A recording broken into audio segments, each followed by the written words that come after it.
It's okay. Excelența voastră, doamnelor și domnilor colegi, onorați invitați, stimați părinți, dragi elevi, aș dori ca încă o dată, în numele corpului profesoral, al părinților, al cadrelor didactice, al meu însămi, să urez un bun venit în Colegiul Național Andrei Șaguna, Excelenței sale. Your Excellency, distinguished guests, dear teachers, parents and students, allow me on behalf of the teachers, the representatives of the parents and the students to wish you a warm welcome to Andrei Șaguna National High School. Suntem onorați că ați introdus în vizita dumneavoastră în Brașov și colegiul nostru. Este un colegiu emblematic, este un simbol al învățământului românesc. We are honored to have been included in your program for this visit in Brașov. It is a well-established school of great importance, a symbol for the whole community here. Timpul a trecut peste această școală, începând din anul 1850. Am crescut împreună generații de elevi care au dăruit lumii oameni deosebiți.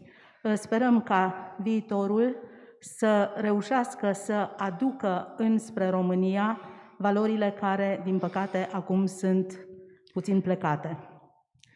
The history of this high school that starts almost 171 years ago in 1850 stands as a symbol, as proof of the extraordinary competence and performance of all generations of graduates, and it's also a duty for us for the future to make sure that the ones that left, in order to study in other countries will return and will help enrich the community.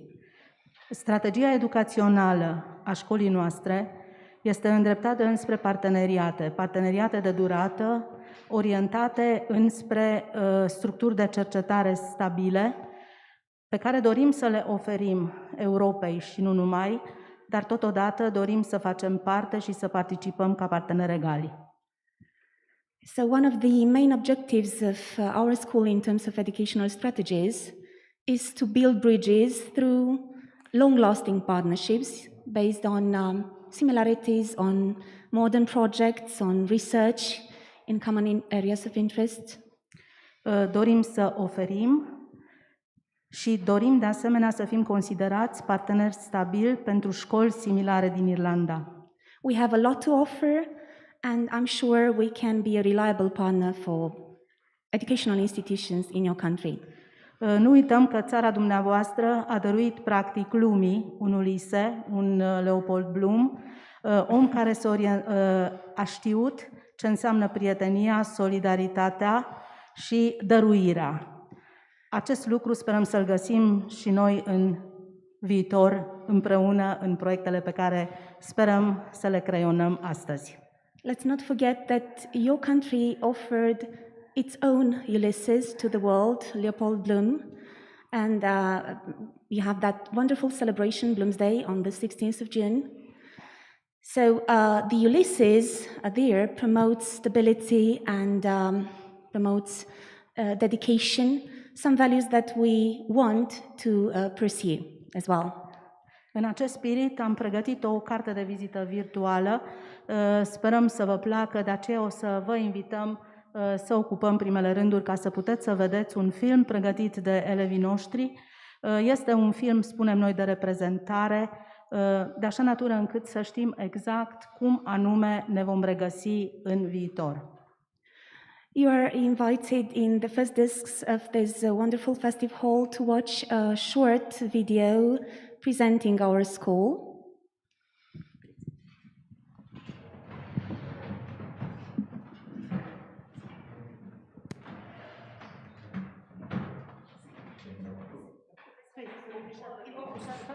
We shall go in the front because we can have to see.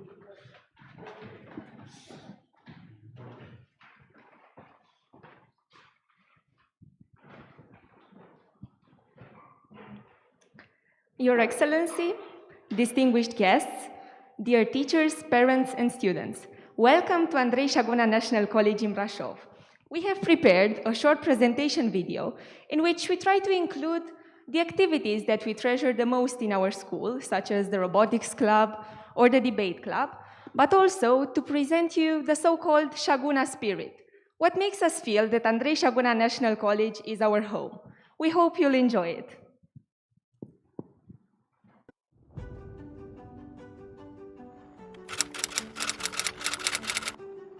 In a world where everything continues changing at astounding speeds, Andrei Șaguna National College tirelessly keeps up with the times. With more than 800 students from both middle and high school, 5 study profiles, from mathematics-informatics to natural and social sciences, over 50 teachers, more than 10 extracurricular clubs, and numerous project opportunities all over the world, Andrei Șaguna National College is an exceptional educational center that adequately prepares students for their future university careers in Europe and beyond. And these are only the numbers. Andrei Șaguna National College comes with heritage, being one of the first schools in Romania, with over a century and a half of tradition and innovation in education, with more than 49 graduates in the Romanian Academy, and with numerous crucial historical figures who studied in our school. Therefore, our college can be considered a terrific mix of history and elegance, with its prestige, innovative conferences, research-based project opportunities, international academic exchanges, world-class education, and numerous traditions. Our institution has been constantly dazzling in the national rankings for the past years.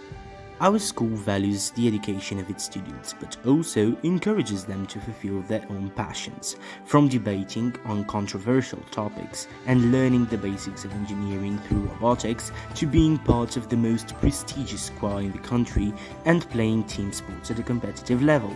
Our students can prepare themselves for any kind of job out there on the market. But what does the future hold for Andrei Șaguna National College? Involvement in as many international partnerships and exchange programs as possible, and attracting international students to our school with our own competitions and exam opportunities. This is what Andrei Șaguna National College is currently all about. But discovery never stops, and neither does our desire for knowledge under the motto Literis et Virtuti.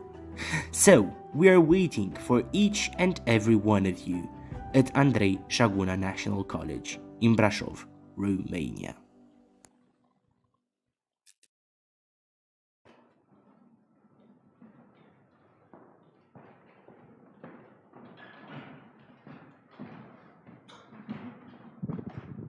Aceasta a fost scurta prezentare a colegiului. Noi o numim carte de vizită. Sper ca direcțiile pe care le-am punctat în această prezentare să se regăsească în parteneriatele viitoare. This was what we call a virtual business card that show our main interest. We hope that this will be something present in our future partnerships. Profesorii școlii noastre, părinții și, bineînțeles, toți cei prezenți suntem profund interesați de învățământul din Irlanda, de posibilitățile de colaborare viitoare.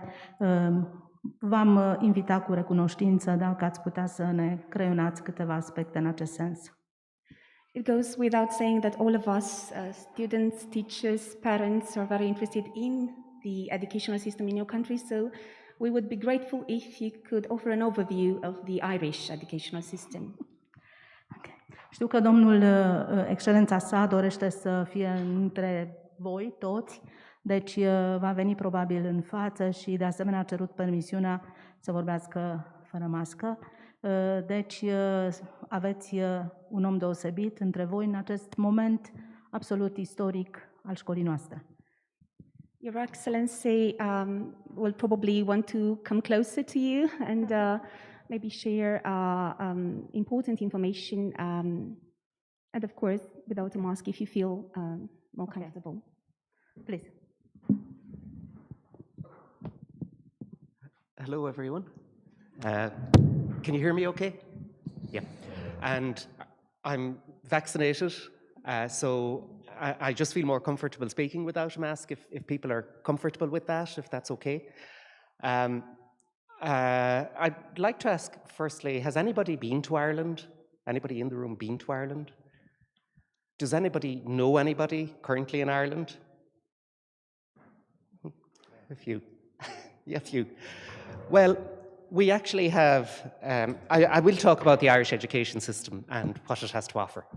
But I'd like to start really by talking about the Romanian community in Ireland, because we live on the opposite sides of Europe. And for many years, Romania was pretty well unknown to Irish people, and I'd say Ireland completely unknown to Romanian people. But over recent years, essentially since Romania joined the European Union, we have a growing Romanian community in Ireland. We probably have around 70,000 Romanians living in Ireland. If you add Moldovans who have Romanian passports, we're probably closer to 100,000 Romanian speakers in Ireland. So we have a very large Romanian community in Ireland that's very welcome, that contributes hugely to the Irish economy, that crosses a range of activities, including medicine, IT, hospitality, healthcare, as well as medicine. So it's, and at all levels, at very high levels. Our best hotels in our best tourist destination are managed by Romanians. Some of our top doctors, our top orthopedic surgeon is Romanian.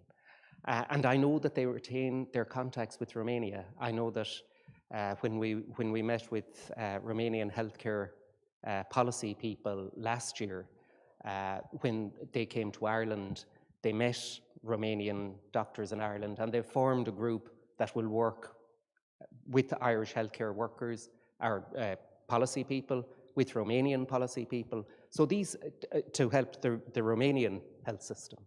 So these are connections that are growing, that are of benefit to Ireland and Romania, and that like Irish people really want. I just wanted to say that about the Romanian community in Ireland because it's so important to us, and it is our big connection with Romania, really. But I'll just start by saying something about what I do, what's my role here. I'm ambassador to Romania. I'm also ambassador to Moldova and to North Macedonia. So at one level, I try to help to improve bilateral relations. So that means I try and help Ireland understand the Romanian political system more, how things work here, our connections at a European level. We are both European member states. Ireland's interests in Europe are very closely aligned with Romania's. We want the same things on a range of things, such as energy, the green agenda, digitization. We are absolutely with Romania on all of those. On security, for historic reasons, we're not in NATO. I'll explain that later. But we are aligned on security with Europe, obviously. We will participate in any sanctions regime on a broad European security policy. We're absolutely lockstep with Romania. So that's our relationship at a European level. Moldova is not in the European Union. I know the close relationship that Romania has with Moldova, and we are very interested in the politics of Moldova. I visit Moldova regularly, so we need to keep abreast, we need to keep an eye on what happens in Moldova politically. And we are very, I think, we welcome recent political developments in Moldova, where you now have a government that looks more towards Europe for its values and towards its economy. North Macedonia is very interesting because that is looking towards joining the European Union, and that wants to get to a position where it has everything done so that it can join the European Union.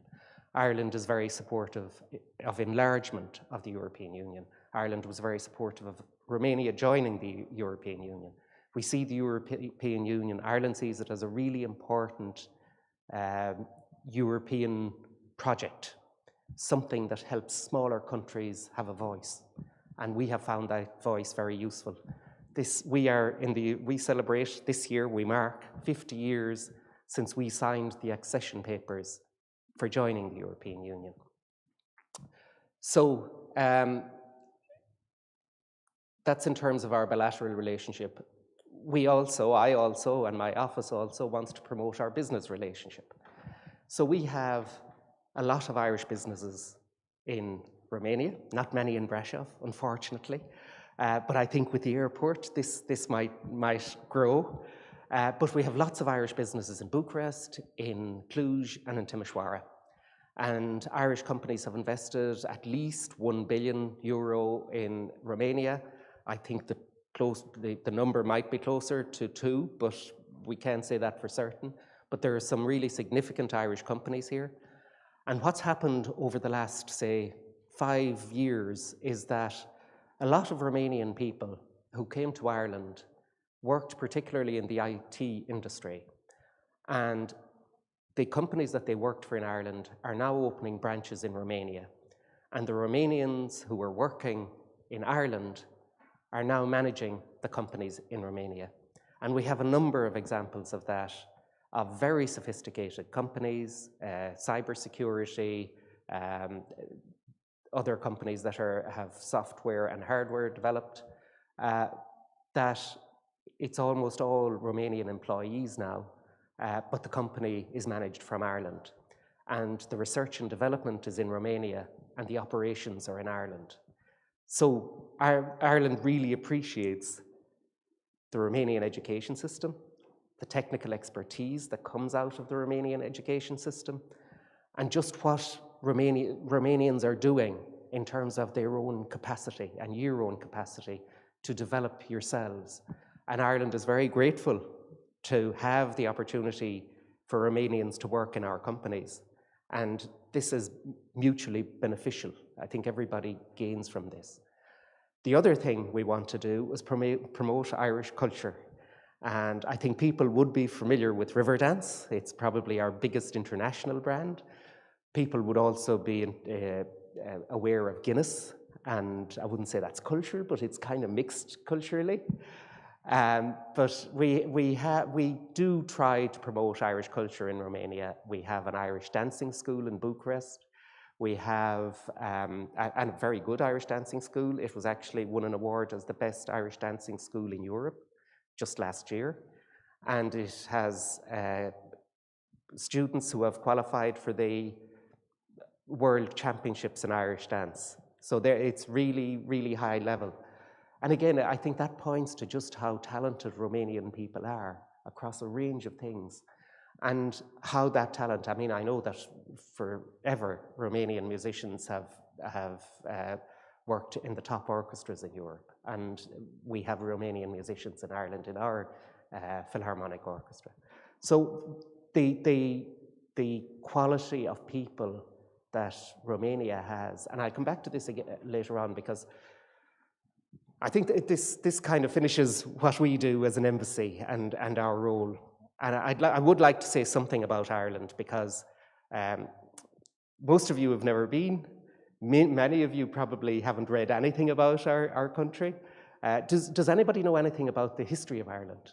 Would anybody have any knowledge? You know where we are geographically, out beside the UK, between the UK and America. So would people genuinely have any knowledge of Irish history? Would. And you're a student, I take it, with the jacket, rather than a teacher. And why would you have an interest in Irish history, or would you have knowledge of it, or just you've read a book on it?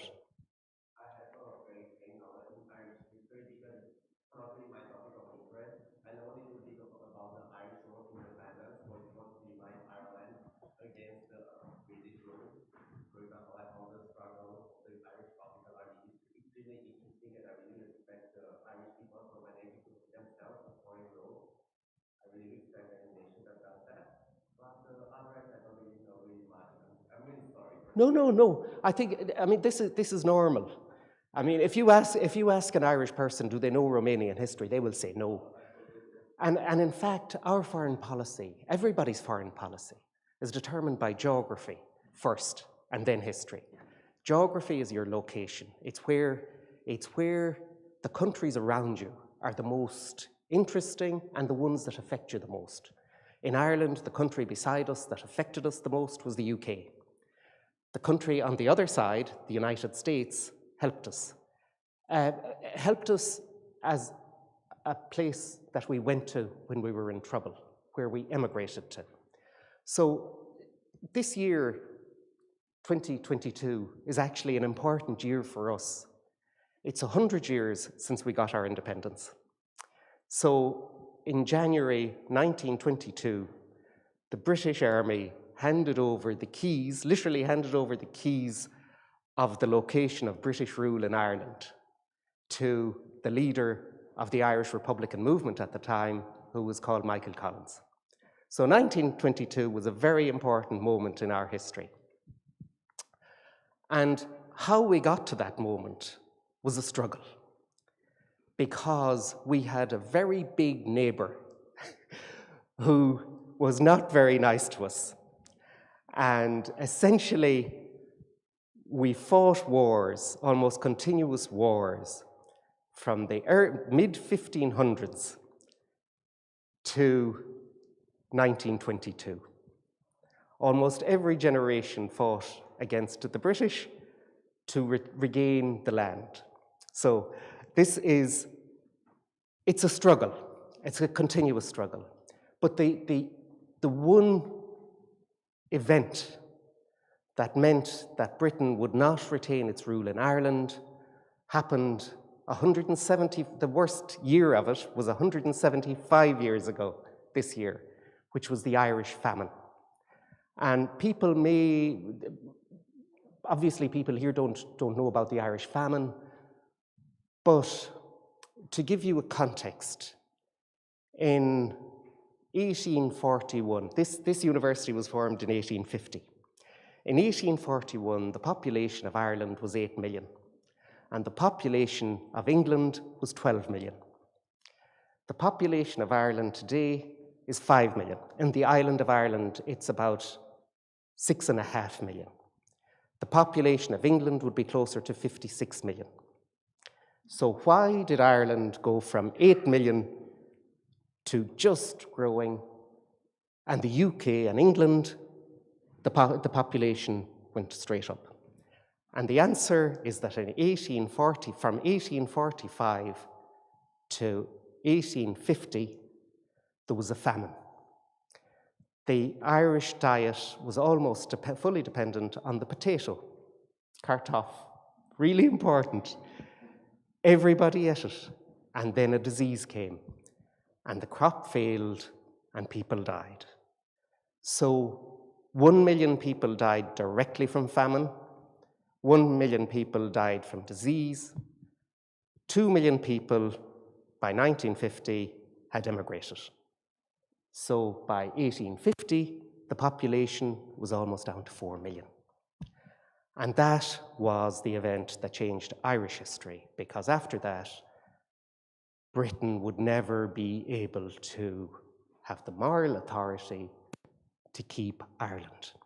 So from 1850, it's very interesting, because 1850 to 1900, you had rebellion, you had trouble, you had Ireland very violent, but you also had some of the greatest writing in the English language.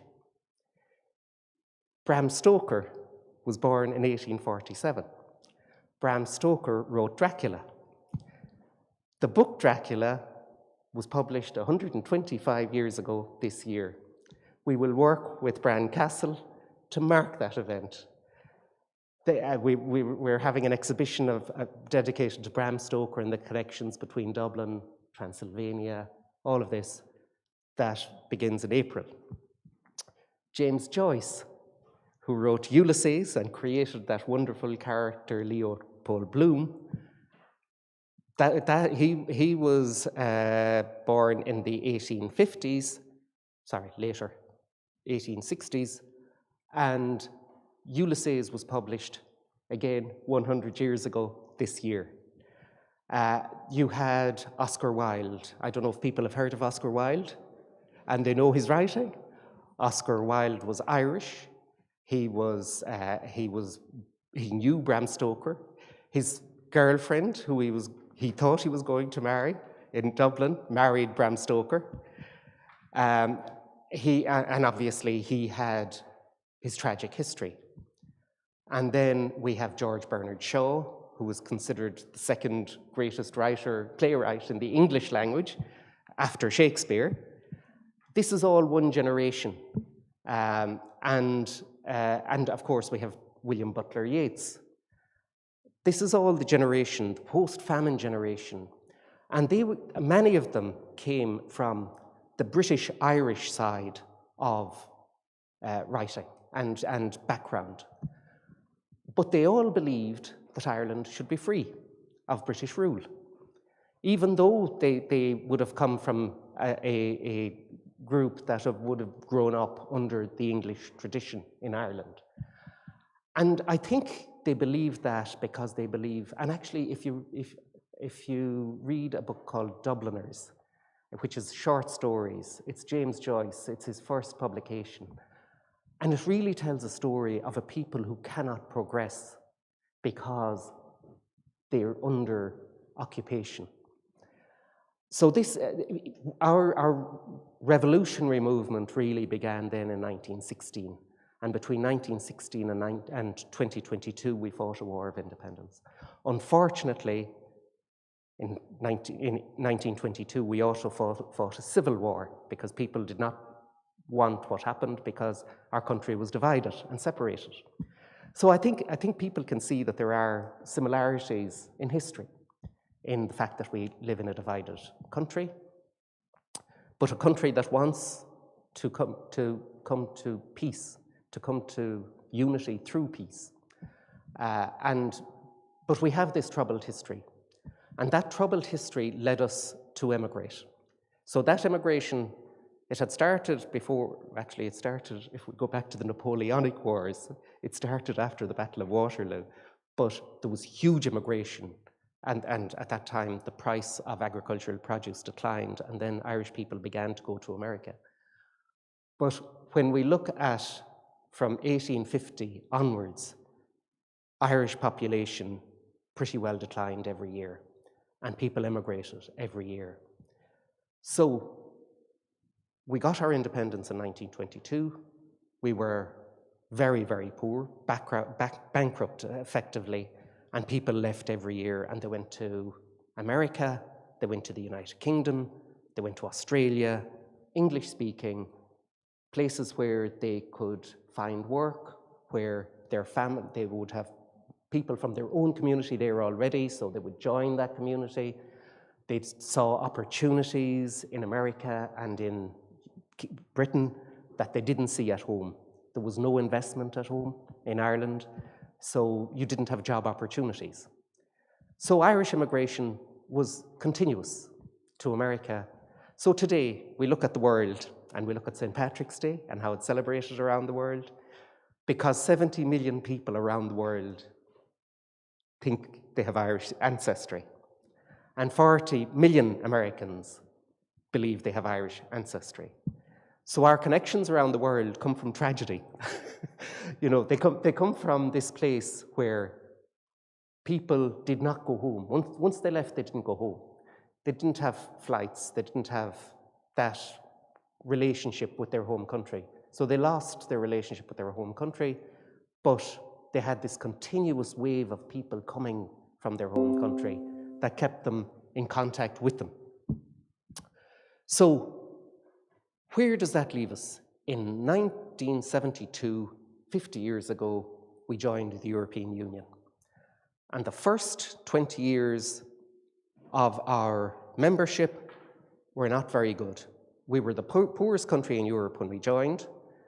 Our GDP at that stage was, I think, about 60% of the European average. So I know that when Romania joined, its GDP was 45% of the European average at the time. Today it's closer to 65%, which is enormous progress in a very short period of time. In 15 years, 45% of GDP to 65% of GDP. But also, Europe means that you have countries that are more prosperous within the European Union, and people who can get jobs within the European Union will move to countries where they get bigger wages. So you have an increase of immigration from Eastern Europe to Western Europe. It happened to Poland, and we have a huge Polish community in Ireland, but it has meant that Irish society has changed. So in that 20 years where we didn't develop, in the 1990s, it was when we grew. And we grew. Why did our economy grow at that time? Well, we got money from Europe to build better roads, to put into our education system. We believe in education.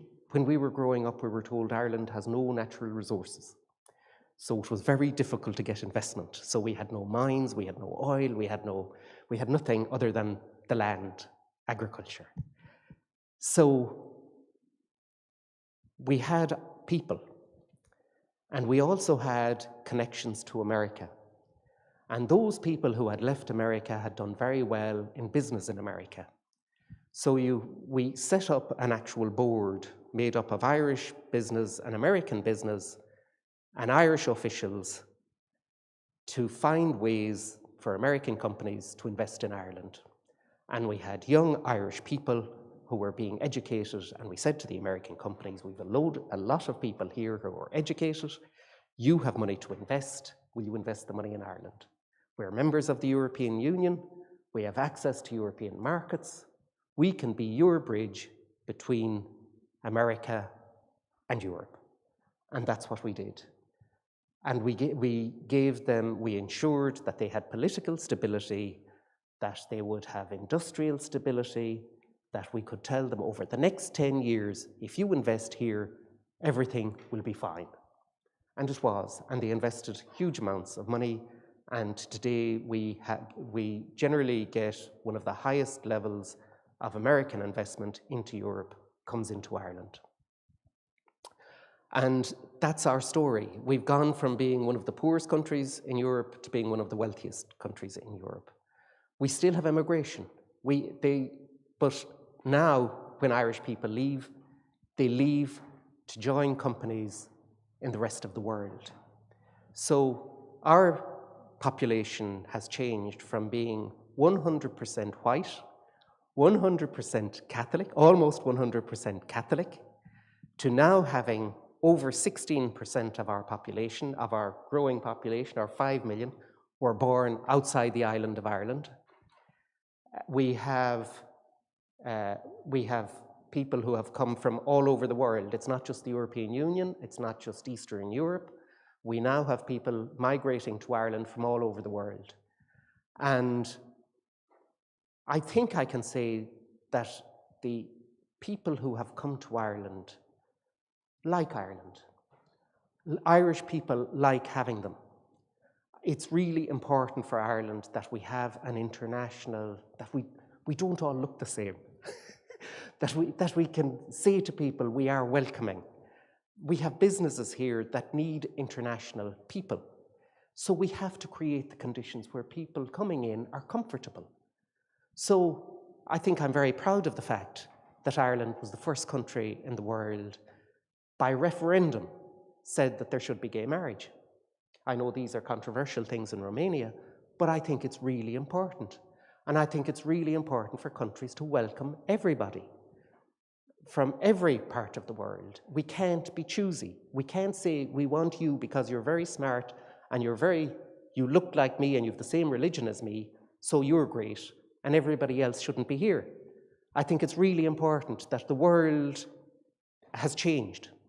We know that international investment is fluid. It can go to any country it wants. It's not just about tax. It's not just about, whatever the country can do for them, and they come in and then they go. They have to have a place where they're comfortable. International companies want continuity. They want to be able to say, I have a manager coming from, China tomorrow. I have a manager coming from Asia.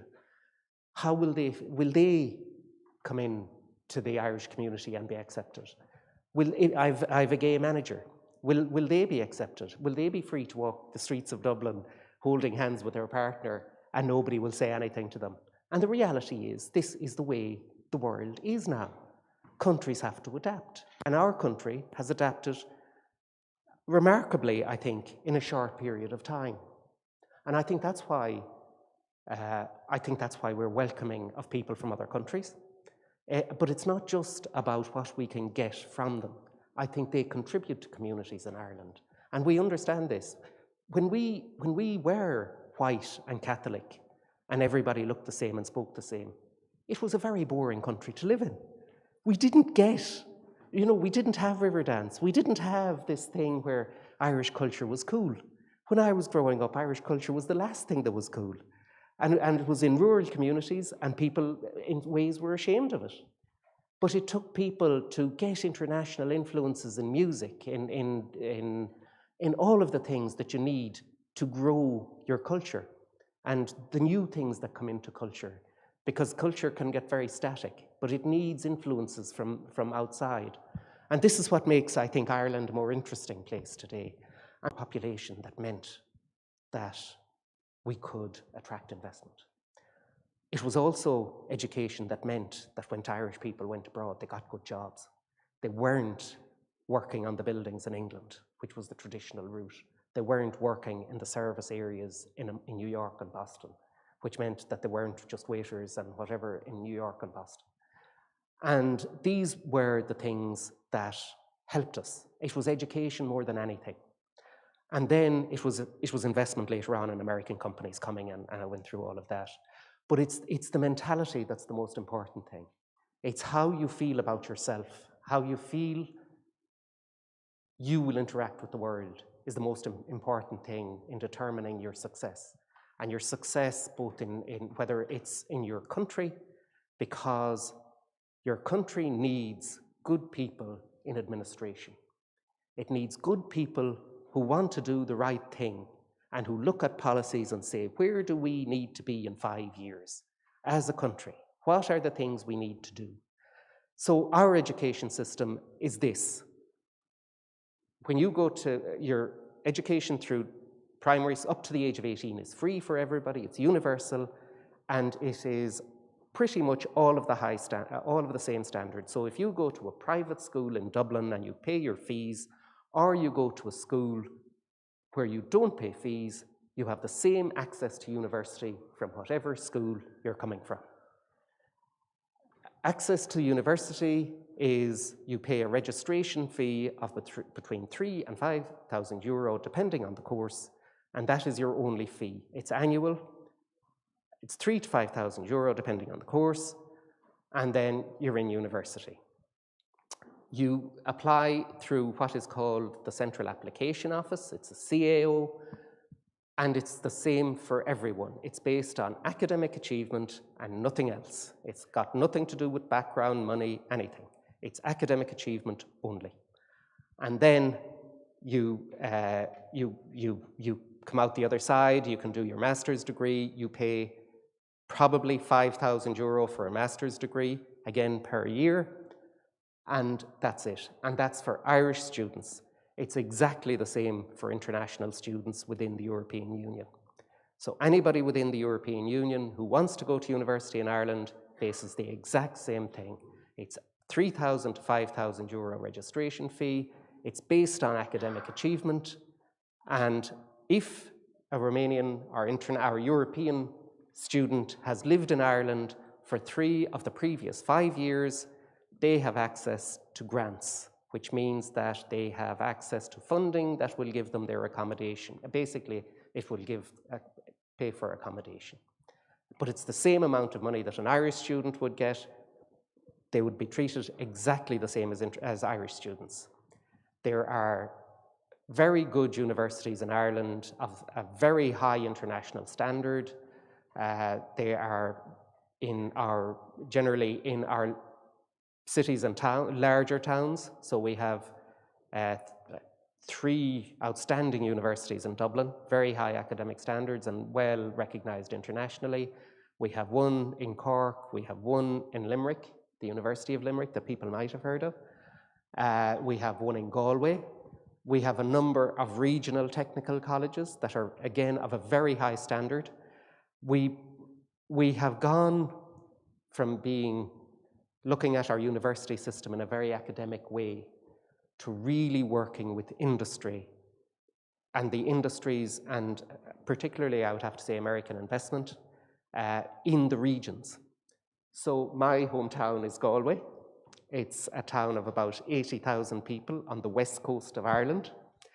It has some of the biggest American sophisticated medical device producers in the world. Medtronics is in Ireland, is in Galway, employs about 3,000 people. It has an operation here as well. But it's headquartered, actually, Medtronic is now headquartered in Ireland. But that's a relatively small town, and that is just one of the industries that Galway has. People might have heard of Viagra. It is manufactured in a town in the west of Ireland called Westport. So it is, again, one of the products that's that is recognized and wanted throughout the world. So we have a pharmaceutical base really in the south of Ireland, in Cork, and that is, you know, our 3 biggest exports to the world now are medical devices, pharmaceuticals, and our income then is from ICT. So these are the things that make Ireland successful. And it really is all to do with people. It's not to do with having oil and gas and whatever, which I think gives Romania a huge advantage because it has those resources as well as brilliant people. It also has brilliant resources. It just takes, it takes something to bring that together. And I think Romania is close to bringing all that together. And I think, you know, it is one of the largest countries in Europe. It has one of the most educated people in Europe. And now it needs to kick on in terms of confidence and just in terms of bringing it together. So I think I'll leave it at that. I hope I haven't gone on, bored you to death. But I would be really glad if anybody has any questions or if anybody has anything to say about what I've just said. So thank you all very much for listening.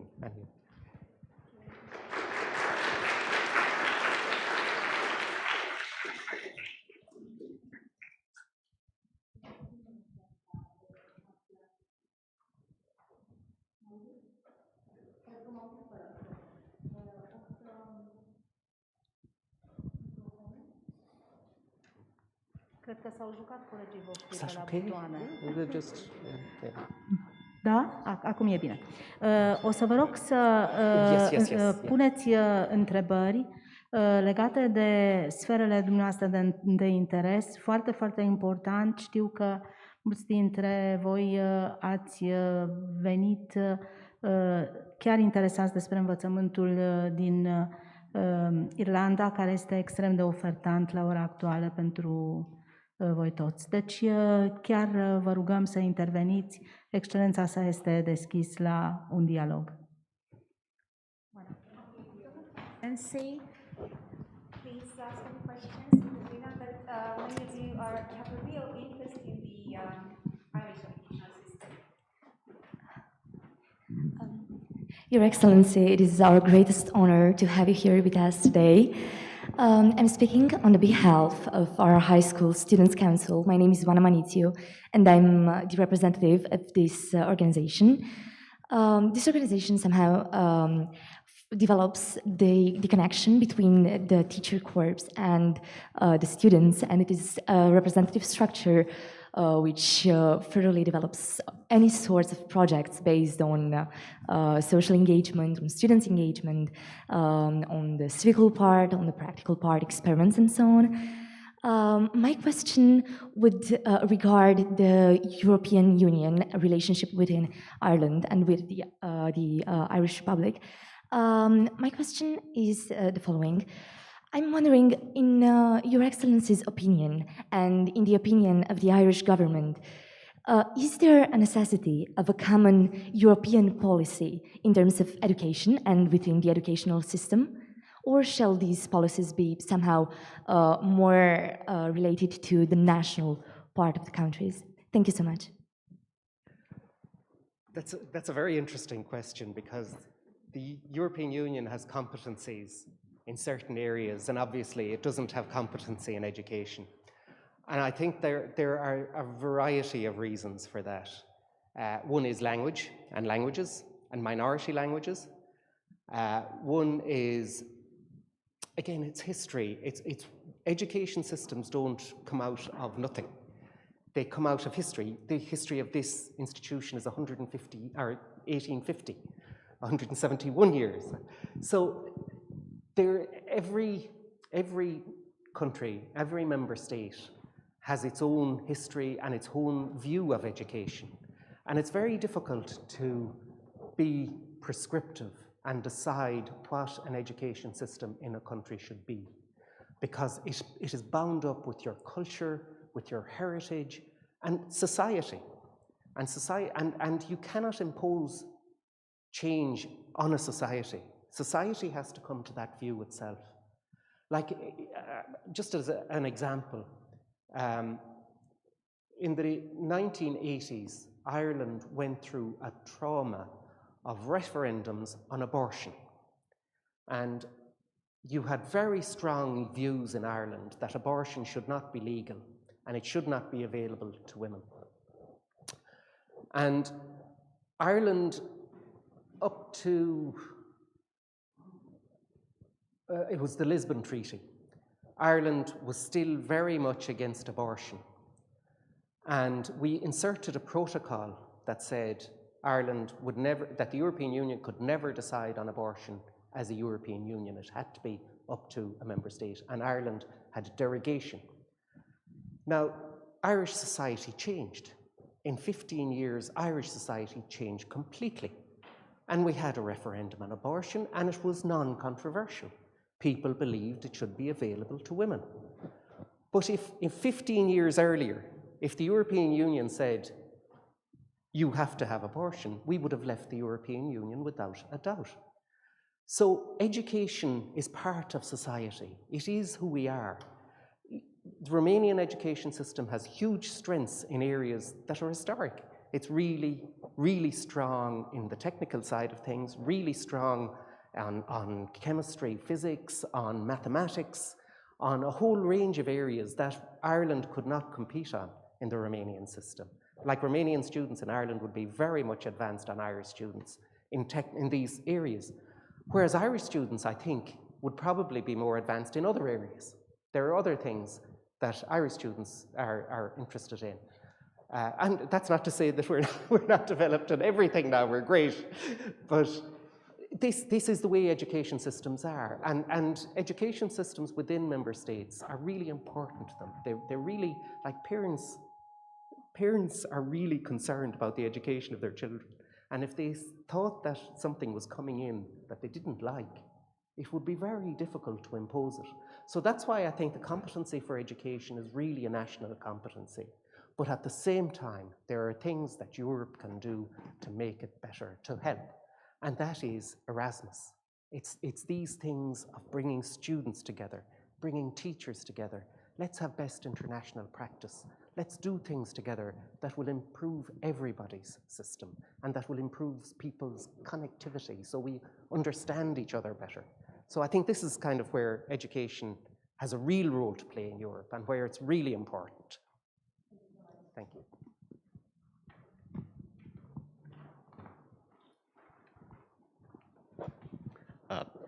Thank you for allowing me to put my question. Since my classmate this question about the policies of Ireland, I would also like to ask a question about it, specifically about the economical policy of Ireland. Because as you mentioned, in the past few 13 years, Ireland has went from one of the poorest to one of the wealthiest countries in Europe, whereas Romania has went from a pretty industrialized country with an extremely powerful industrial base to one of the, not really the best in Europe. So I would like to ask Your Excellency, what do you think your country has done that has led to such a massive improvement of your economy? Sorry, that Ireland has done? Yes, what has Ireland done, yes. I think there are a few things, because when you look at what happened when we joined the European Union, it's actually very similar to what happened in Romania at the fall of communism, when the industries closed, essentially. And when Ireland joined the European Union, we had industry. We had industries in the 1960s, but they were just not competitive. So when we joined the European Union, they just fell.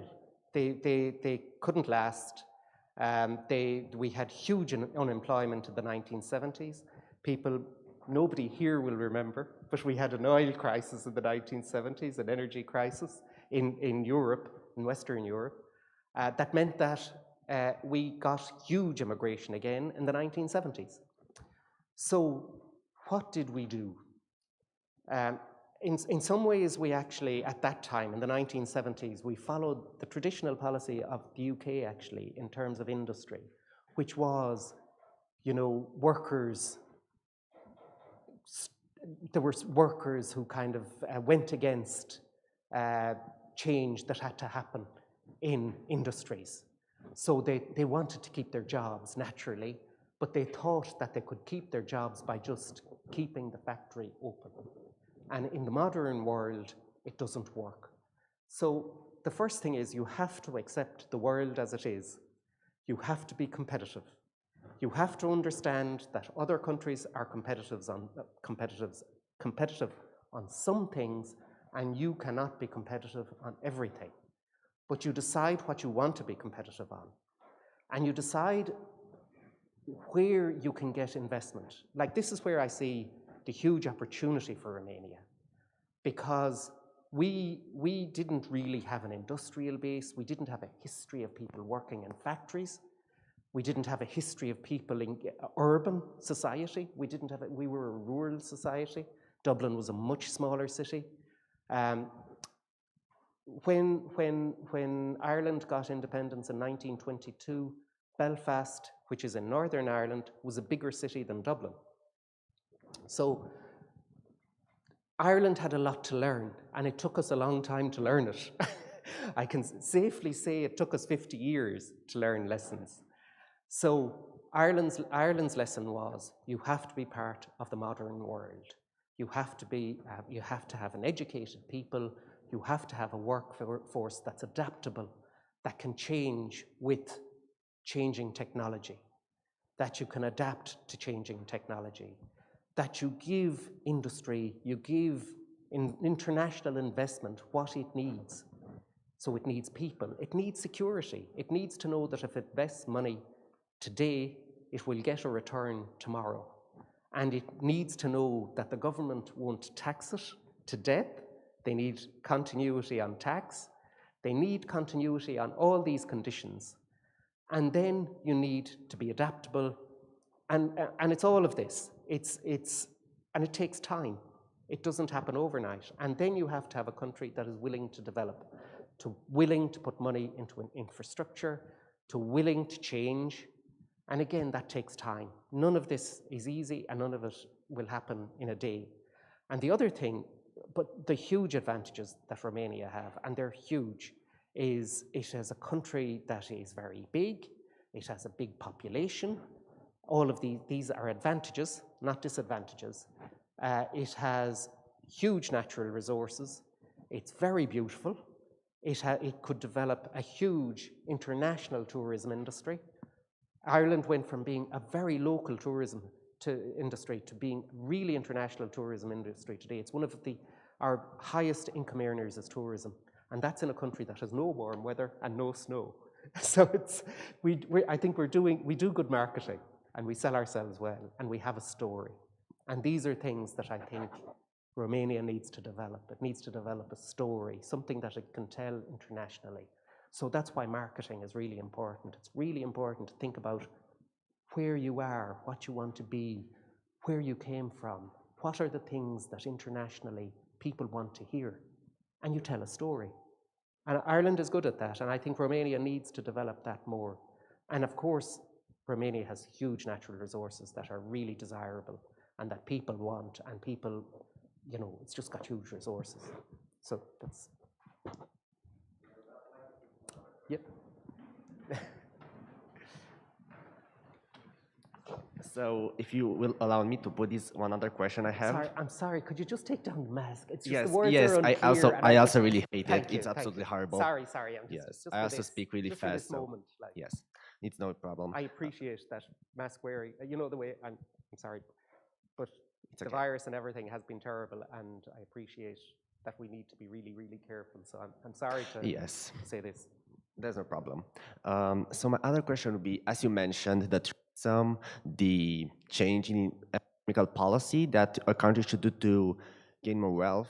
I would also like to ask, this is another question, and it's related to patriotism. Since you mentioned the immigration to Ireland, the emigration to other countries from Ireland across the decades, and as Romania has a pretty patriotic vibe to it, I would say, and since Ireland has fought such a heroic struggle against the British oppressors, I would like to ask, what do you feel about patriotism in the current day, today? What do you feel about patriotism and its role in a country? Again, a very interesting question, and a very current question, because we all look at particularly political parties that talk about patriotism and nationalism, and they put nationalism and patriotism together. And I think this is really something that everybody needs to think about, and to think about from their own lives and where they live now. There are a couple of things. One, I believe I am very patriotic. I believe that Ireland is a great country. I loved living in Ireland. I think it's great. So I believe I'm patriotic. I think there are things about Ireland that aren't perfect. We have problems. We have social problems. We have problems in our economy. There are all sorts of problems. But you have to look at the big picture. Where are we? And where are we as a people? So I would see today's Ireland, the Ireland that I go back to on holidays now, as almost a different country to the country I grew up in the 1960s and 70s. And the country I grew up in the 1960s and 70s was very patriotic. It was 50 years since our War of Independence. It was a country where people really believed in national identity as being really, really important. And we have a conflict on the island of Ireland. There are people in Northern Ireland, that's 6 counties of Northern Ireland, who aren't happy about the situation in their country. And there was a conflict over 30 years in Northern Ireland. I'm not sure if people have heard of Northern Ireland and the conflict there, but that is a very difficult conflict. And it means that our country is partitioned in a way where you have people in Northern Ireland who are very strongly Irish and want to be part of a united Ireland, who their sense of Irish patriotism is very strong. But to be patriotic, I think you have to look at what's best for your country. And I would see Northern Ireland today, which is the big nationalist issue on the island of Ireland, as being a place where people should be able to live in peace and freedom to grow as an individual in whatever way you want. So if you want to be Irish in Northern Ireland, you should be able to have the same education, the same standard of living. You should be able to aspire to everything that we in the South have. And that is the way we work. And so I believe that everybody should be equal and have equal opportunity and have the same sense of themselves. And that goes for British people living in Northern Ireland. There's almost 1 million people in Northern Ireland who want to be part of Britain. And that's absolutely fine, culturally and economically and all the rest of it. as long as everybody feels the same, as long as they say to people from an Irish background that you can be Irish. And we in the South changed our constitution in 1998 with the Good Friday Agreement to say, if you were born on the island of Ireland, you can have an Irish passport. So if you were born in Northern Ireland, which is not part of our jurisdiction, it's not part of our country, you can have an Irish passport. So we want you to feel Irish if you want to feel Irish. So I see a similar sense in other countries in Europe who are divided. And people will say, we need this part of this country back in our country.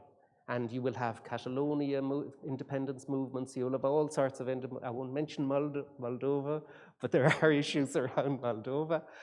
And these are things where I think the solution ultimately is that people will feel that their sense of self and their capacity to live a life that's equal to everybody else is equal. And I think that's the solution. Whereas I think this notion of raising, I am more patriotic than you because I believe in something, whether it's religion, whether it's identity, whether it's whatever, I just don't think it's healthy. I think it ends in conflict. Inevitably, it ends in conflict because you want to impose something on somebody else. Whereas in Ireland today, I think you have people who want to get on together. I think we had to change from being this white Catholic to being a society that was more accepting. And in terms of sexuality, in terms of everything that makes up a person. And you have to be tolerant. And you have to say, and it's not just tolerance, it's acceptance, it's everything.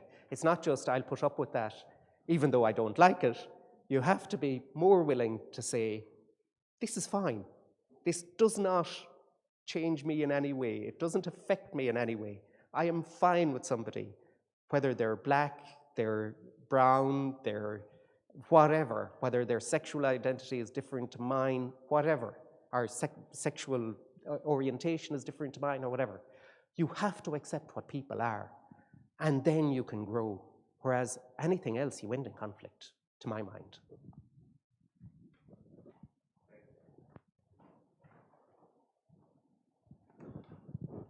Your Excellency, I have a follow-up question in the economical part, in the economical discussion we had before.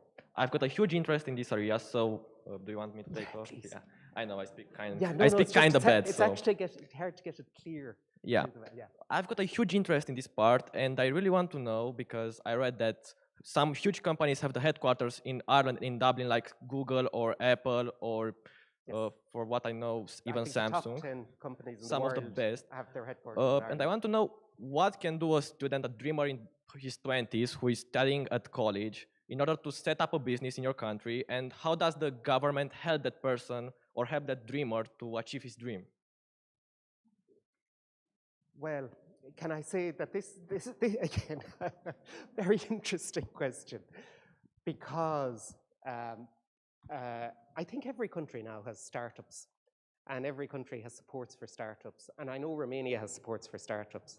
So I think a Romanian person looking to set up a company, and I know that there are cities are really supportive of startups.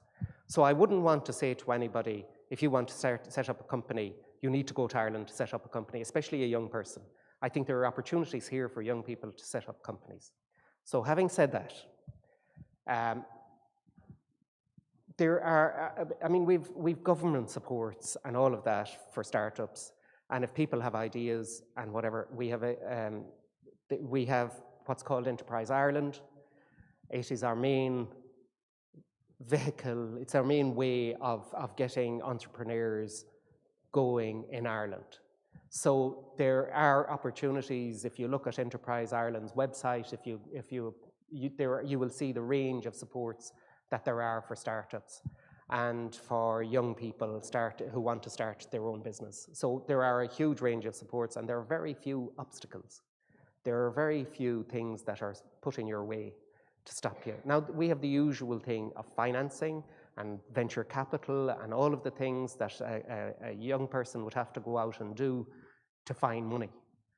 But there are supports for that as well, and there are, again, it would be through Enterprise Ireland. So there are a range of supports for young people. We attracted a lot of those companies like Facebook, Google, Apple. Like Apple are in Ireland a very, very long time. And we attracted those companies when we were much, much smaller and when they were much smaller. We have, the chip manufacturers in Kildare. What happened in Ireland is that they stayed. They came in, and this is why Ireland had to adapt. You come in at one level, and we had Dell in Ireland at one stage manufacturing computers. And they were in Limerick, in the west of Ireland. And we also had a US company called Digital in Galway. And again, this would have been in the 1990s. So firstly, when Digital closed, 500 people lost their jobs immediately. Within 2 years, there were more people employed in Galway by the people who had been sacked by Digital than had been employed by Digital. So sometimes you have to help people to be innovative, to change, and you need government supports for that. And Ireland put those supports in place at the time. The same thing happened with Dell. Dell was just a manufacturer of computers. So it just put them together. It went to Poland. But you have to put yourself up the value chain. So you have to increase your sophistication of what you do. So for about the 5 years before, we knew this would happen. We had faced it in the 1970s, where all of our industries closed. We knew it would happen once we became more expensive, which we were bound to do. When you've got more employment, people want higher wages, we were going to become less competitive to companies with lower wages in Eastern European countries. So if you have lower wages, you will attract industries. But you have to have something that investors will stay in your country and they need to put money in. So at the moment, who are the chip manufacturers? The main one in Dublin. They're in Israel as well. Anyway, they've invested 9 billion in their Kildare site. Google have invested, Apple have invested 4 billion. The level of investment in Dublin and in Ireland from multinationals by each company is huge. It just means that it's very difficult for them to leave. If you've got that level of investment, how do you leave? So, but to do that, you need better capability. You need universities producing better students. That's why our universities work very closely with Digital.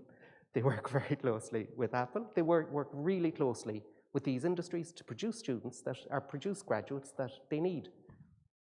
And that's really how you retain and you go. Sorry, I don't know if that answered your question in terms of startups and students. But I think there are supports for startups. We want to remain competitive in today's world. It's fracturing as well. And we have to look to the future in terms of social media and what will happen to Google, what will happen to Facebook in the future. And we have to look at things that are happening. I will say that we had 2 young students in Ireland called the Collison brothers. I don't know if people have heard of. They do, they do payments. They do online payments. They started off, they won the Young Scientist. We have this competition every year called the Young Scientist competition. It's every new year. And it's the top science students in Ireland will compete for a prize. So these 2 brothers from Limerick, about 10 years ago, competed for this prize. So they were just students, ordinary background. They have now this online payments. They won it. They got some funding arising from winning that competition. They went to California for a few years. They're now back in Ireland, and they have a company that's at least worth 1 billion. And it is totally down to them. It's totally down to their own initiative. But there are those kind of opportunities for people to do things in Ireland. We really appreciate entrepreneurs. I think that's the... The company you were thinking about was Intel. Intel is the Kildare company with 10 billion, and the Collison brothers, I still can't think of it. Anyway. Your Excellency, I like to say that I'm personally really interested in criminology and the law system in general. And sorry, again, sorry. Okay, is this better? Yeah, that's better. Okay, I would like to say that I'm really interested in criminology and law system in general. And if that's okay with you, I would like to ask, what would Your Excellency recommend, like a law school? What would be a law school that you would recommend for me to go to study?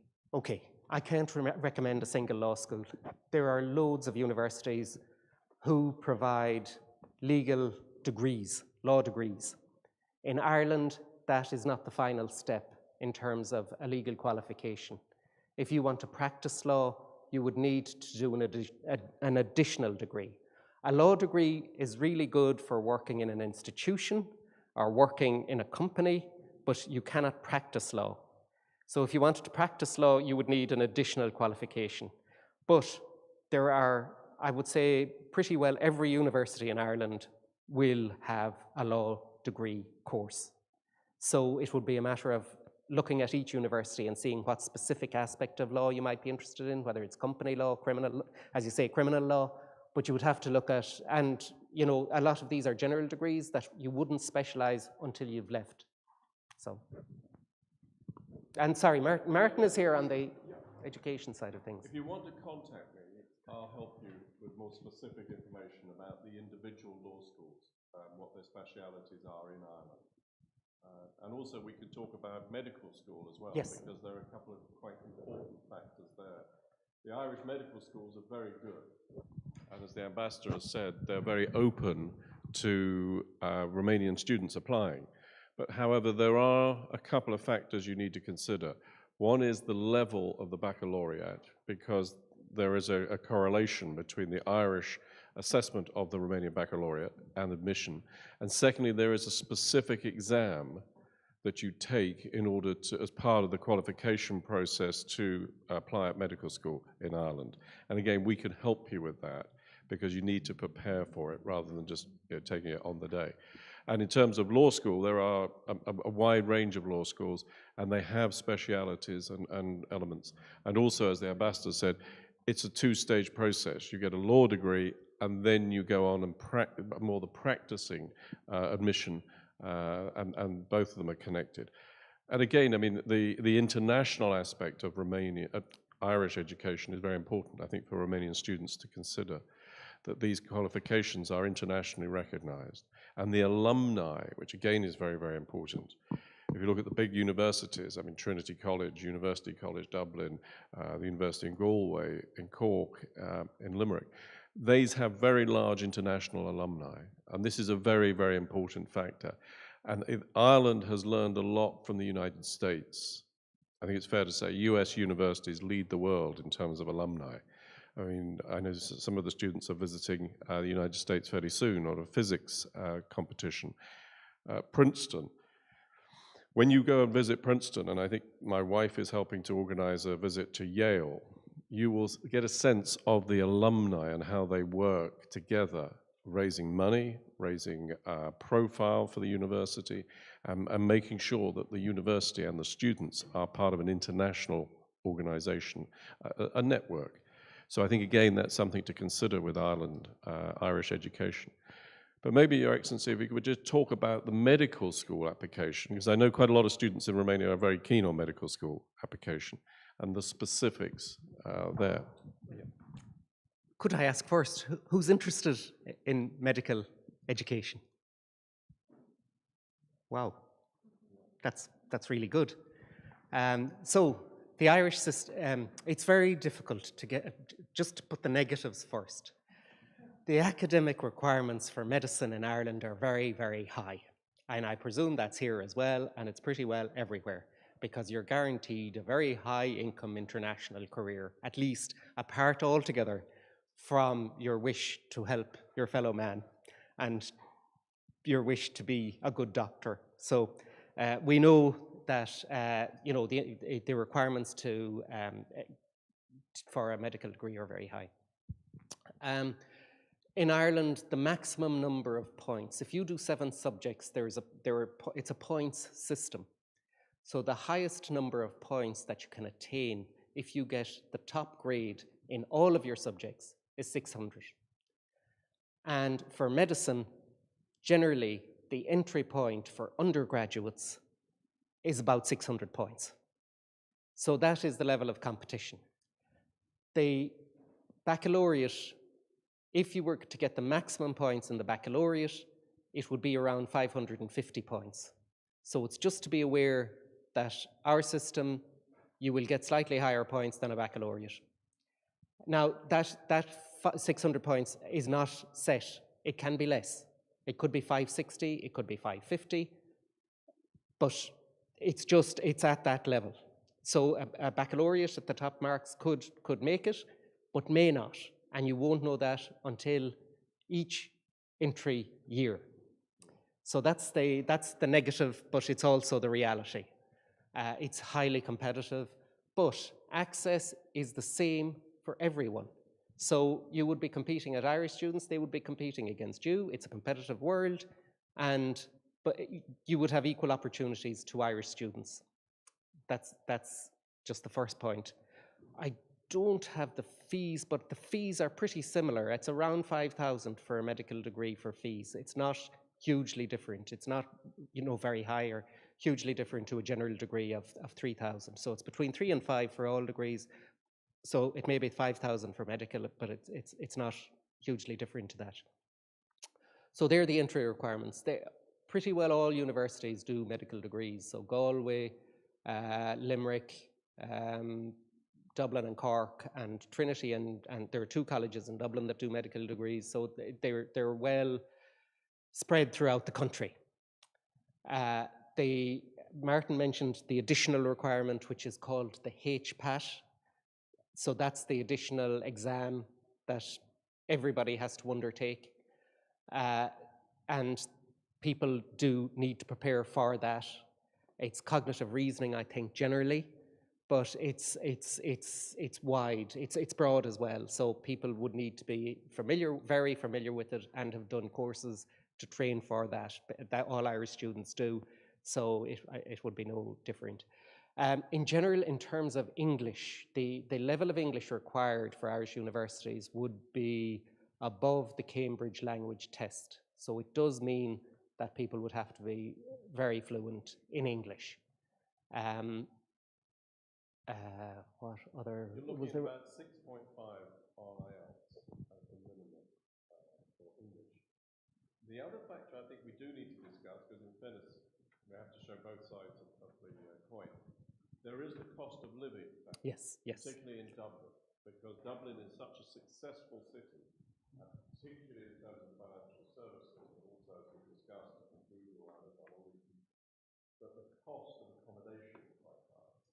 However, the ability to liaise with diaspora does mean that you may well have family or friends living in Ireland, and you could stay with them, and that may reduce the cost. But I wouldn't want you to go away thinking that the cost of living was not a factor when considering Irish education. As the ambassador said, for medicine, it's a very high bar in terms of the requirement, but that applies everywhere. And the HPAT is similar to the UMAT and the BMAT in the UK. It's a test of reasoning, and actually we're running a program in April to help prepare students for the Irish exam, the HPAT, which will be online, so that you have awareness of the exam before the day you go to sit it and you're prepared for it. But certainly there are Romanian students who've been successful in getting into Irish medical schools. Law school the same, and across them, I mean, you have management studies, very high standards, and the arts and humanities and the sciences. So you have a full range of subjects. And with regard to cost of living, as I say, particularly if you look to share accommodation with Irish families or Irish people living in Ireland, that can bring the cost down. But I would not want people to go away thinking that it was comparable with, say, for instance, Romania. It is more expensive.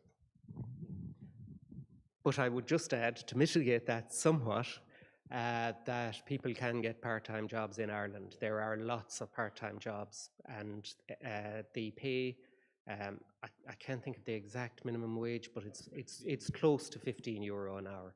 So, and there is no limit to the hours. Now, I know for medical students that would be very difficult to work full-time and to do a medical degree, but there would be opportunities to work part-time.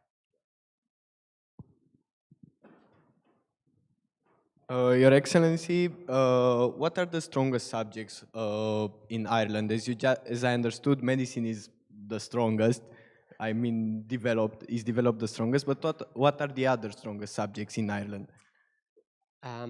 I don't want.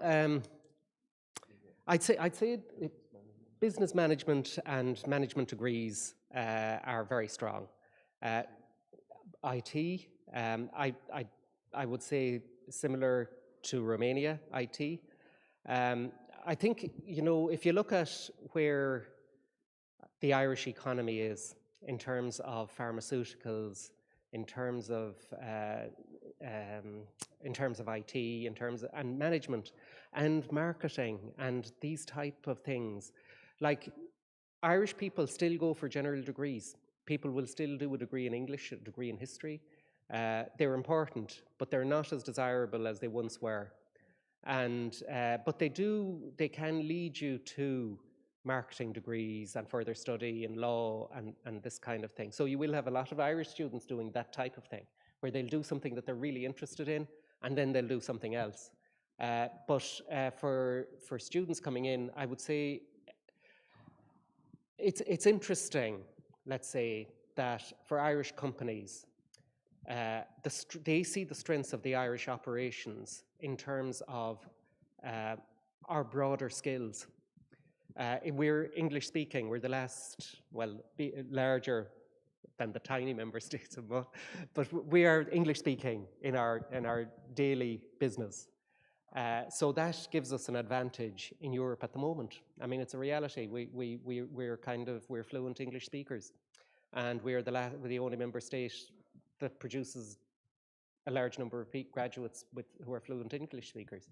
So that gives us an advantage in terms of access to the European institutions that we wouldn't have had in the past. So a career in Europe, if you've got an Irish degree and you're looking for a career in a European institution, which Romania does very well on in terms of access to European institutions, that would be certainly a route to go. The other, I was just saying that really the point, we see the Romanian strengths in terms of technical abilities.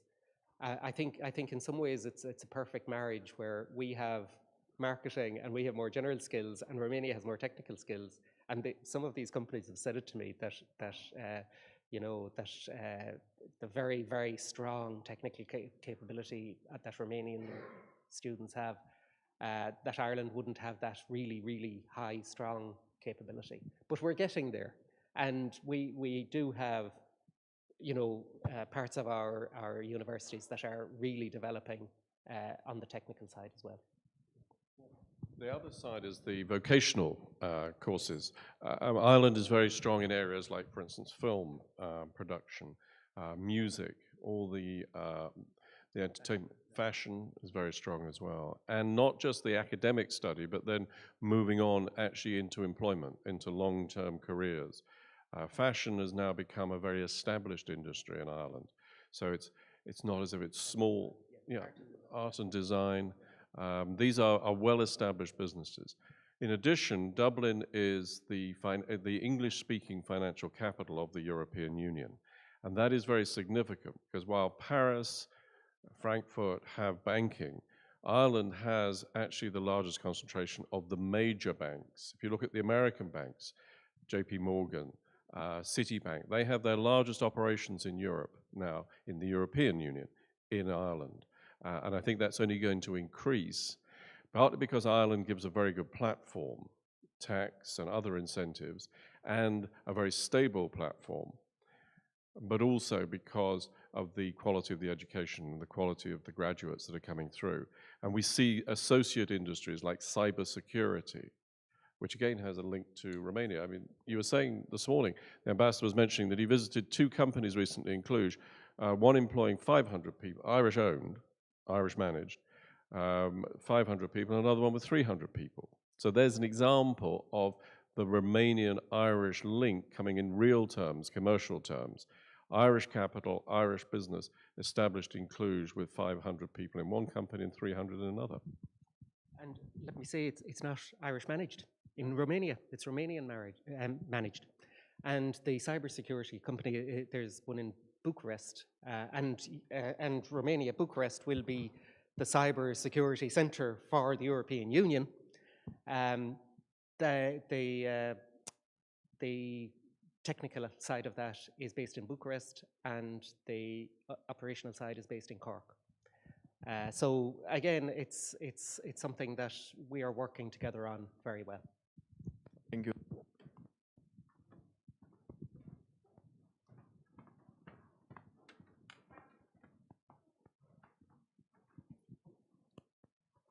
Your Excellency, may I ask, do colleges in Ireland provide pre-college programs such as the ones in the UK and in the USA?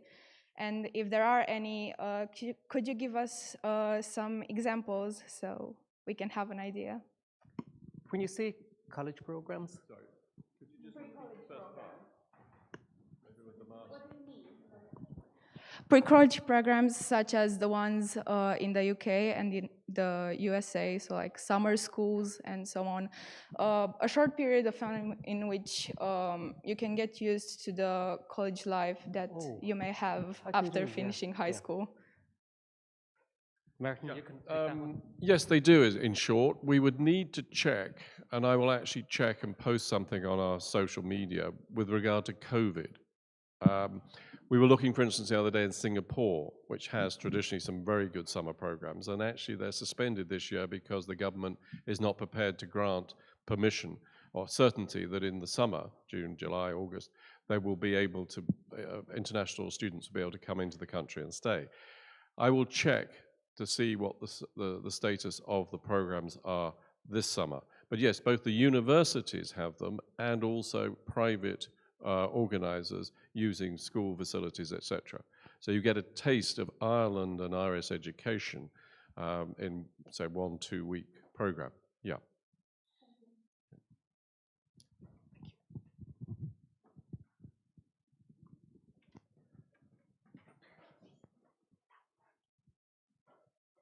Your Excellency, I wanted to ask, as per my field of interest, which is sociology, is there a need for people who specialize in sociology, and especially are there research opportunities in sociology in Ireland?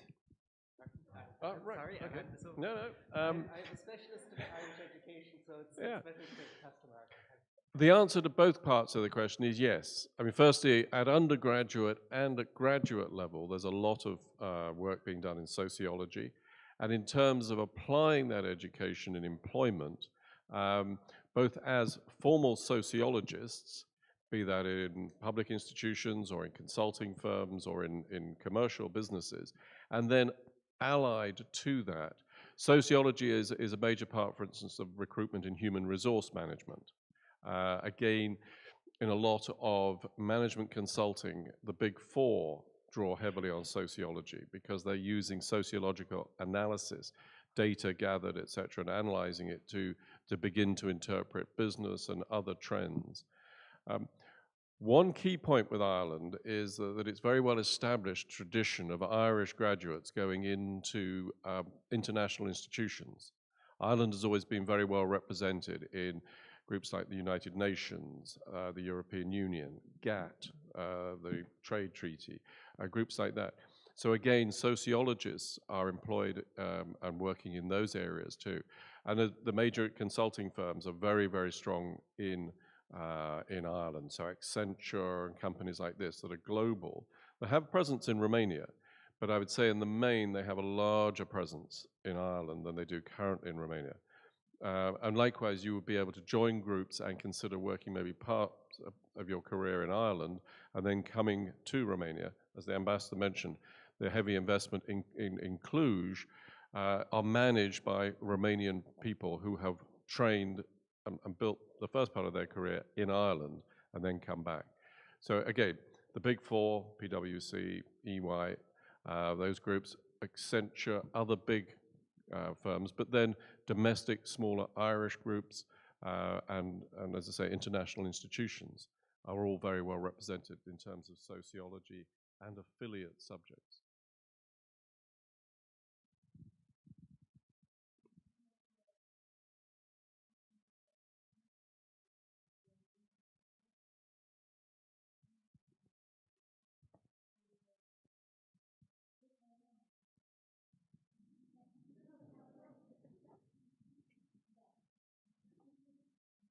Your Excellency, I have a question related to financial problems when trying to afford university. I feel that's an element which really prevents people from attending. I feel that's an element which prevents people from attending university in Ireland or in any other country, really. The fees when trying to pay for university. My question is, how much support are students offered related to this matter, and how often do Romanian students benefit from this support? In terms of registration fees, there's no support for registration fees, which is the €3,000 a year. In terms of financial support from the government, that is for as I say, living expenses. So it can be accommodation, it can be normal living expenses. Romanian students would have to live in Ireland for 3 of the previous 5 years, like I said. I don't actually have the figures of the grants at the moment, but they're reasonably significant. I just don't have the figures, but in normal terms, they would cover your accommodation. And there's 3 aspects to that. I mean, firstly, there is support inherent in the fact that Romanian students are treated on par with Irish students. So in that sense, the funding that comes from the Irish state to support the universities is offered to Romanian students, pari passu with Irish students. And you contrast that with the United Kingdom since Brexit, where Romanian students have to pay a premium to British students to get access to those assets. Secondly, there are, and it depends on the course, opportunities to get loans. I wouldn't want to say anything too definitive because all applications for credit are dependent on the individual case. But certainly if you're studying something like medicine, where you're pretty much assured a high income on graduation, there is potential to gain loans. And thirdly, there is this fact that you can work in Ireland entirely legally. It's not working off the books, on the books officially, and get at least the minimum hourly rate, which is around €15 per hour. So you offset the increased cost of living in Ireland against the fact that you can earn legitimate income. Now, clearly, you would not want to go to university and do a full-time course and work extended number of hours and try and have a life as well. But you can, and we've had plenty of examples of Romanian students who've gone and maybe worked a certain number of hours, 10, 12, 14 hours a week, often in hospitality, which is a very easy area to get employment, but in other areas as well, often more related to their courses, because there is effectively full employment in Ireland. So that means there's basically a shortage of skilled labor. And you have language skills, you have entrepreneurial initiative because you've moved from one country to another, etc. So you're a desirable candidate. And actually you can get employed by major companies, I mean Google and other people, are not looking for everybody to be full-time. So you can get meaningful experience, earn money, and that offsets some of the costs. So in that sense, one of the reasons we wanted to raise Ireland as a destination for education is because as a member of the European Union, you are treated pari passu with Irish nationals in an English-speaking country with a very well-established education system, but also a very strong economy for you then to go out and get work experience and with a very strong bilateral relationship with Romania, and likely to increase. I mean, as the ambassador mentioned, I mean, at the present moment, Irish investment in Brasov is limited, but with the airport, you will see quite significant investment coming in. Immediately, you'll see it in tourism. Romania and Brasov in particular will be a very attractive destination for Irish people to come. I mean, clearly the skiing, the historic city, the fact that it's very safe, it's very high quality facilities. You will see significant tourism and investment, probably Irish companies investing in hotels and restaurants, etc. here. So I think you'll see quite a significant increase in the bilateral trade relationship, which again further enhances the value of a Romanian student with an Irish qualification.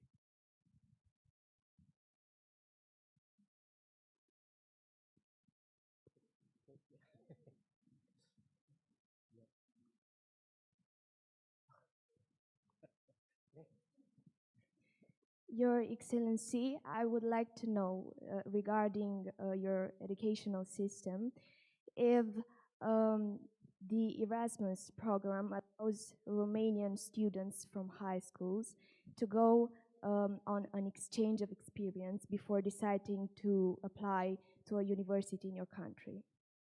I don't think there is sports, but I think it is Erasmus Plus. Erasmus Plus, I think, is about one of my knowledge in this might be limited, but I think Erasmus Plus, the European Union program, allows high school students to travel between member states. Obviously, you've Erasmus then, which is the undergraduate exchanges. I think that's the only one. I don't think we have a separate program as such for people to go from school to school. But Erasmus Plus does. On the other side of it, I know that Romanian schools do have relationships with schools in Ireland, and they do visit each other. But I came across that in particular when I visited Bacau, and somebody told me that they go to a school in the west of Ireland from actually near where I'm from, but it's a small town, but they have a relationship with the school in a small town in Ireland, and that came through Romanians living in that town who made that connection. So again, it's a positive, but it's not government supported. Sorry,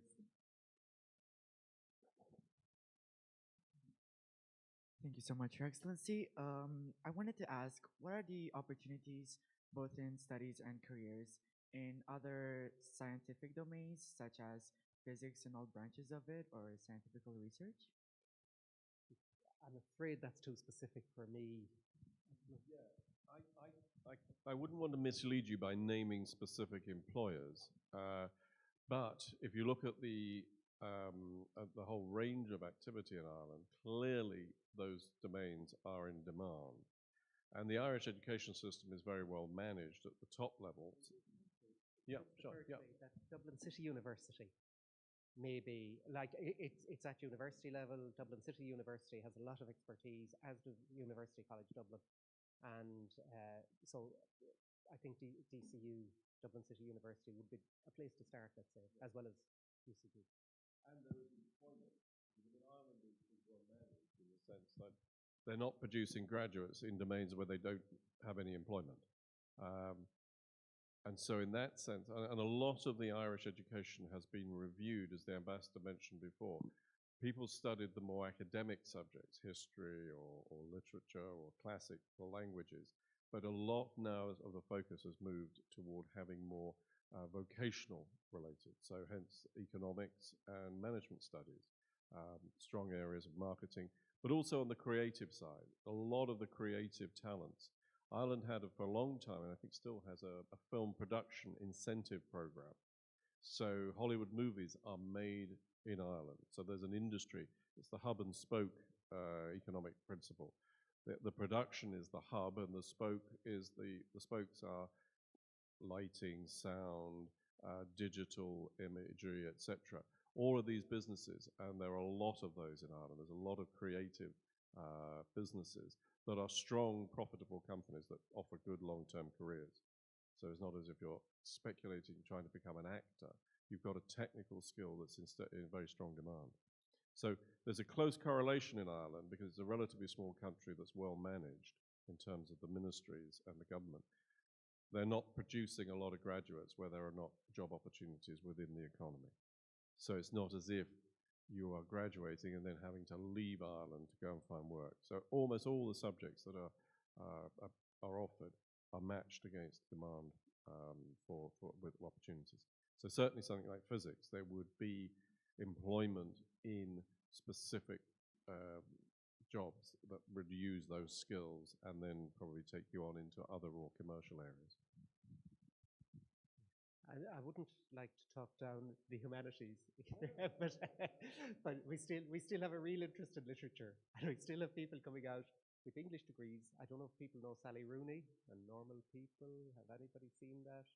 She's a very well-known author at the moment, but she's recent graduate from Trinity in English. Yeah.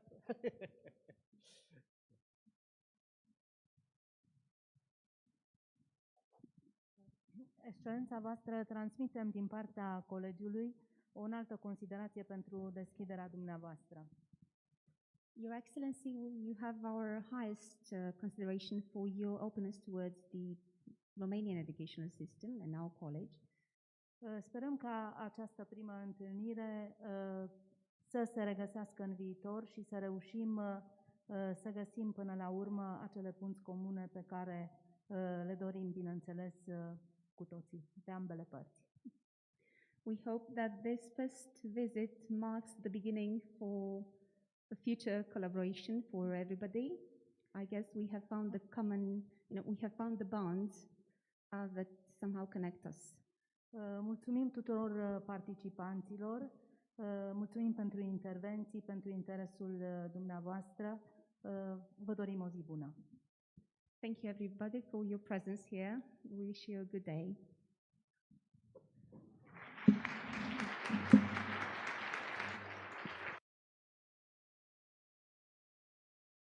To everybody as well. The questions were really interesting and somewhat challenging, but it was really great to meet you all in this beautiful building and to see where you are actually going to school. It's an absolutely beautiful environment, and I'm very grateful for the opportunity to be here and to speak to you, and thank you so much. Thanks everyone.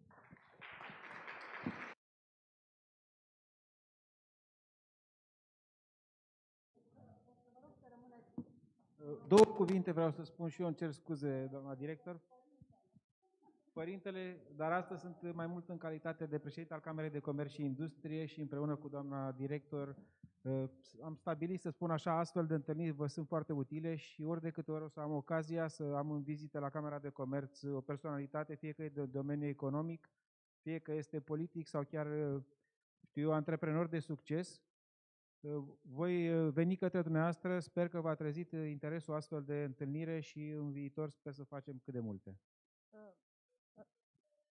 Parent, but especially as the director of the Chamber of Commerce in Brasov, and